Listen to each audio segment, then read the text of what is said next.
Welcome back, everybody, to an all-new fast food pit stops. I'm your host, Justin. I'm here at Arby's in Denver, Colorado to check out something brand new. They're all new, limited time, super exclusive Miami Cuban sandwich. I personally am from Florida, and so the Miami culture is close to my heart. Now, of course, I don't have any of that Cuban blood flowing through these veins, but I have a definite appreciation for Cuban food, Cuban flair, and Cuban flacas. Make sure to comment down in the channel below if you're a Cuban and you love the channel. Welcome, or should I say, hola, ¿cómo está? Not bad, huh? The Miami Cuban from Arby's.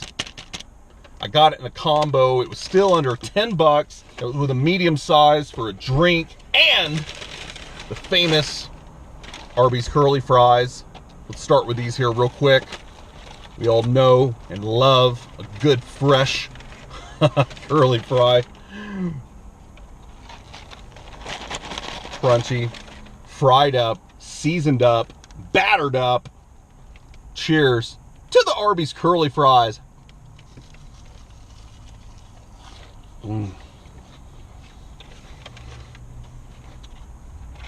They're perfect. God, you see that?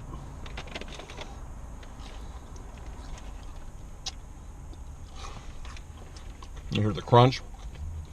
But as good as the Arby's curly fries are, I know I didn't come here to check out French fries. I know you didn't click on in this video to watch me eat French fries, so let's get to it here. The new Miami Cuban sandwich, brand new from Arby's. Now, of course, it's going to vary between a real Cuban sandwich and what Arby's is offering, but this is the fast food equivalent. So I know there's probably going to be a lot of comments talking about the local bodega where you go and you get your pressed panini style Cuban sandwich with a side of frijoles negros, but that's not the case here. It's pretty close, but not quite there. So stick with me. So it starts off with two types of pork. There's a slow roasted pork loin and pit smoked ham, Swiss cheese, pickles, yellow mustard, and then this new artisan roll. It does almost kind of have like a pressed look to it. It's a little flat. This isn't like their traditional Italian style sub roll that they use in their meatball subs. So don't let the box confuse you. Even though it's in the same style sub box, it's not the same style sub. You see that LTO? That doesn't stand for Logan Paul turn off. It stands for limited time offer. This is the brand new Miami Cuban. Let's get to it here. A first bite, big bite. Take a good look at the layers. I want you to see though real quick, the pickles. Looks like they don't put an abundance of mustard on there. There is the Swiss cheese. There's almost like a thick cut, slow roasted pork loin, pit smoked ham, more of the mustard, and then the bread. This is it. The Miami Cuban. Cheers.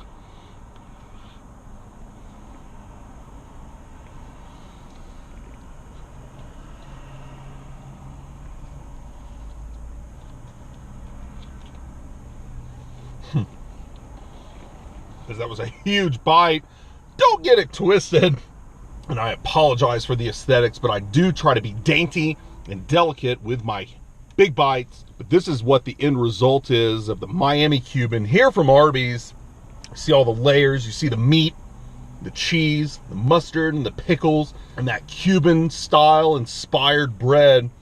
Now, I know what a lot of you are thinking. Of course, it's not a pressed panini style Cuban, and I have been privileged. I have been around the real thing, the real McCoy, so I'm definitely somewhat of an authority on the Cuban sandwich.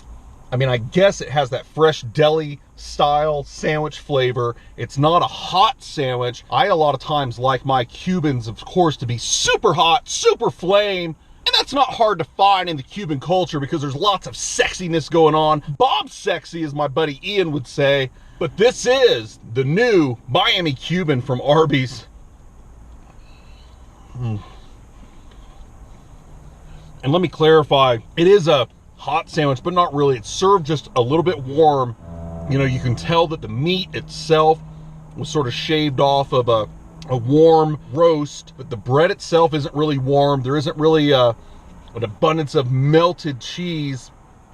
See the little tiny pieces of Swiss, really small actually, like the tiniest little squares of Swiss cheese. But the pickles are ample. They could have added maybe a little more mustard, so I'm getting just a taste of that. I think all around, you're sort of embodying that flavor. The two types of pork, you know, and the pickles and the mustard, it's typical Cuban food flavor, the flair, the fiesta of fantastic Fidel proportions. I do love the Cuban culture. I love the food. I cannot say that this is authentic Cuban flair, though. I think that between the bread being a little bit wrong and I guess just, I don't know, sitting in the middle of a mountain city when I'm eating a Cuban sandwich, it just doesn't feel authentic enough for me. But don't let my biasness keep you away from your local bodega. Definitely check out a real Cuban sandwich if you are able to. And even though it wasn't a 10, it still was a win. I think on a scale of 1 to 10, I'm gonna rate this brand new Miami Cuban. It's getting about a 7. It was a decent sandwich, above average, but it definitely didn't hit that bar to make me feel like going all the way from the coast of the US back to Cuba, which tends to be the opposite direction. But as of late, Cuban shores have opened up and allowed US travel to their shores, so make it a point to be known that on your boy's bucket list, I'm definitely going to be heading to Cuba. Havana, oh my, dun, dun, dun. Half of my heart is in Havana. You know the song. It was really still fun to come out and check this sandwich out. I'm sure it's gonna do well. A lot of you still go check it out. See what you think. Let me know down in the comments below if you've already tried this sandwich at your local Arby's, but it is available now nationwide for a limited time. But let's go in on it here on a last bite, big bite of the Miami Cuban. Take a good look, because this sucker's gone. As always, thanks again, everybody, for checking out another great review here on Fast Food Pit Stops. I'm your host, Justin. You know you love it. You came back for some more of it. I'll be back for another fast food review. Cheers. Big bite.